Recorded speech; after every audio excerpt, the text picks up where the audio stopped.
What's up, guys? Today we're going to be going over useless information, facts, Easter eggs, and a bunch more about Arcane. So please consider subscribing if you enjoy, and let's go. To start off, did you know that Jinx's and Vi's eye colors are actually each other's names as colors? For example, if you grab the actual color of Jinx's eye, the color is literally called violet red. And if you grab the color of Vi's eye, the color name is literally called powder blue. That's honestly pretty freaking creative. It's no secret that Echo in Jinx's scene was a masterpiece, but it might be even better than you thought. Besides it just being stunning mentally and visually, it also hit some pretty incredible small details as well. For example, the scene where they're actually dancing is edited to be exactly 4 frames a second, the exact amount of time Echo has to rewind. Also, even though the song in the background already sounds really freaking good, once you dig into the translation, it honestly gets even better. And if you're interested, here's the full translation on the screen too. On top of that, this scene took place on Season 2, Episode 7, while the Echo and Jinx fight, if you remember, took place in Season 1, Episode 7. It really kind of cements the whole multiverse idea even further, and you could say it's a coincidence, but at this point, Riot keeps adding in so many small details that I'd say it's really highly unlikely. Speaking of that fight scene on the bridge, by the way, there's another fun little detail where if you time the moment Echo hits his watch to the moment that he jumps,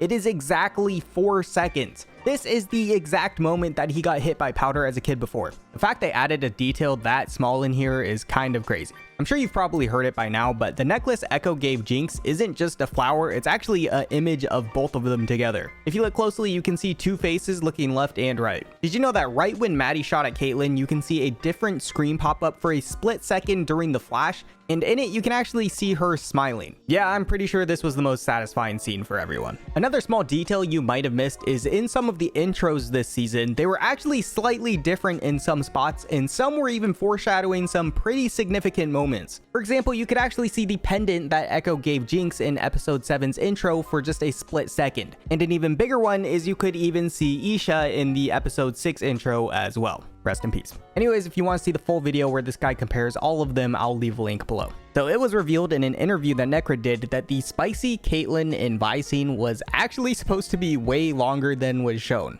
This is the dialed back version. This is the dialed back Whoa, it was longer? Yes. So you were telling me originally that was more? Yes. Okay. We got a slap on the wrist for like, all right, your the elections is gonna be. Will you ever show? Will you ever show the original pitch?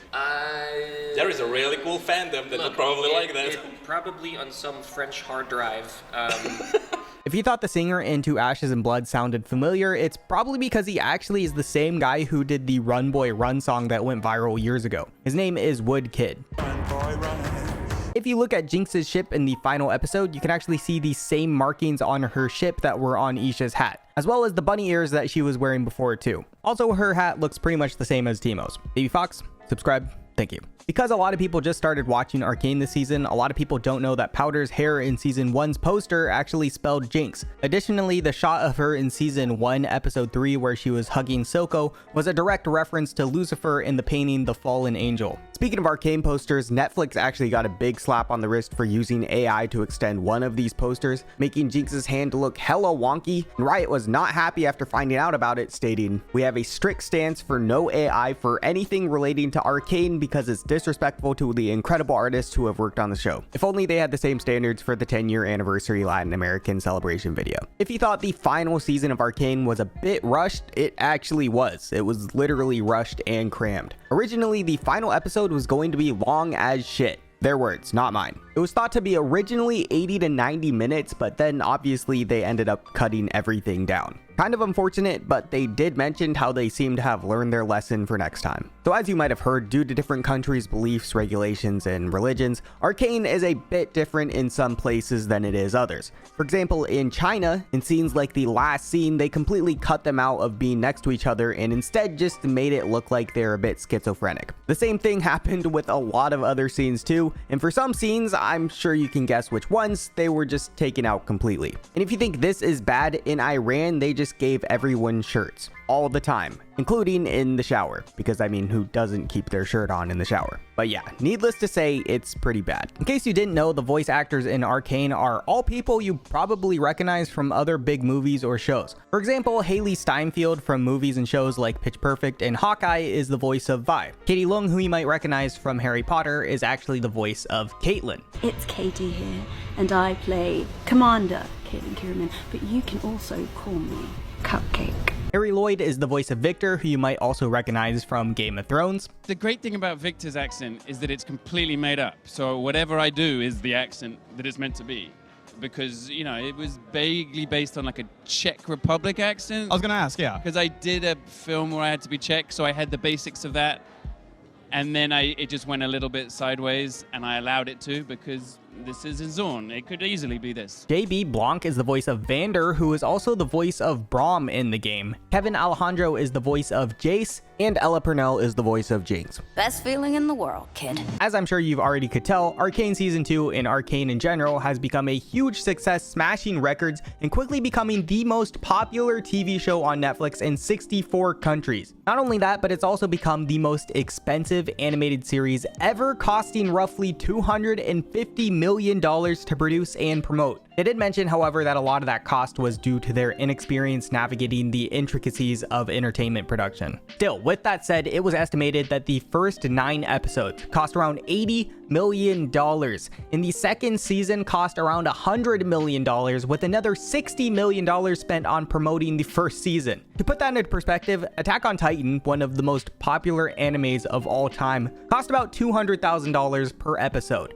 It has 94 episodes, which comes out to just over $18 million. In just 18 episodes of Arcane, they spent $160 million with an average of almost $9 million an episode. That's actually insane. That said, it seems to have paid off because not a single episode received a rating below 9 on IMDb. And overall, it had a rating of 9 out of 10 with currently over 300,000 reviews, as well as currently claiming the number 2 spot in the most popular TV shows in general. So honestly, pretty impressive. On a slightly separate note, did you know that Riot Games actually worked with the Russo brothers, aka the directors of the Avengers Endgame, to help make a League of Legends movie back in 2020. However, there were ultimately script issues that ended up occurring, and it didn't really go the way Riot Games wanted it to, so they ended up paying them $5 million to walk away. This was all a part of the $250 million Arcane budget as well, so it's safe to say that Riot just ended up pivoting to this series. Anyways, besides being the easiest $5 million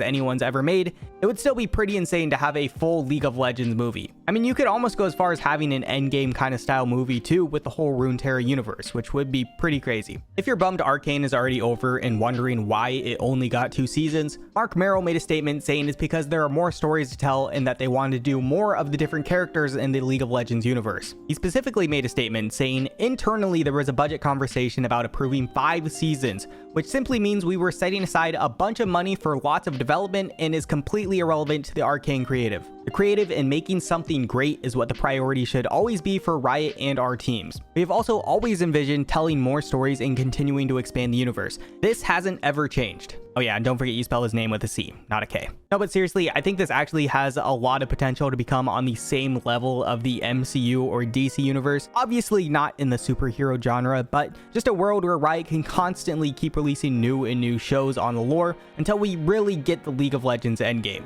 I mean, there's almost 170 champions in the game now, except for Shaco. Shaco doesn't really count when it comes to lore. Plus, they've already confirmed that they are already a year into working on 3 more spin-off series that will take place in Ionia, Demacia, and of course Noxus, which we know from the Swaying Crow reference at the end. But anyways, yeah, it sounds like we're gonna have a long future of Runeterra related shows ahead. Did you know that when designing the look of Jinx's weapon, Fortiche used the Get Jinxed music video as a reference? A guy on Reddit found this insane Easter egg in the Jinx Fixes Everything game in the client, where if you go to the basement and look at the sound the record player makes through a spectrogram, it actually reads powder in Jinx. I even tried this out myself, and take a look.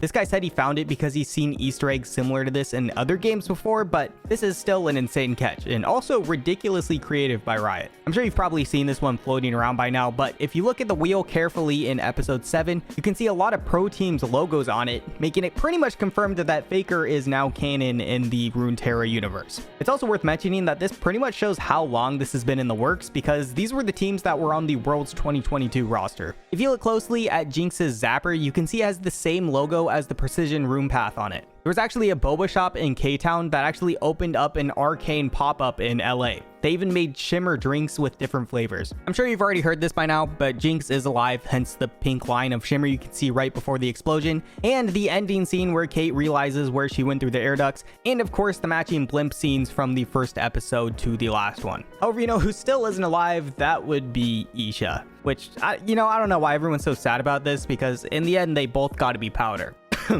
Please don't kill me. All right, thank you so much for watching. A huge shout out to my incredible patrons and supporters. A giant shout out to Gooseman for being a tier 2 patron, as well as a massive shout out to Wolf for being a tier freaking patron. Like, seriously, thank you guys so much. I still got a lot of things planned. I'm cooking for you guys, so stay tuned. But anyways, thank you guys, and I'll see you next time. Bye.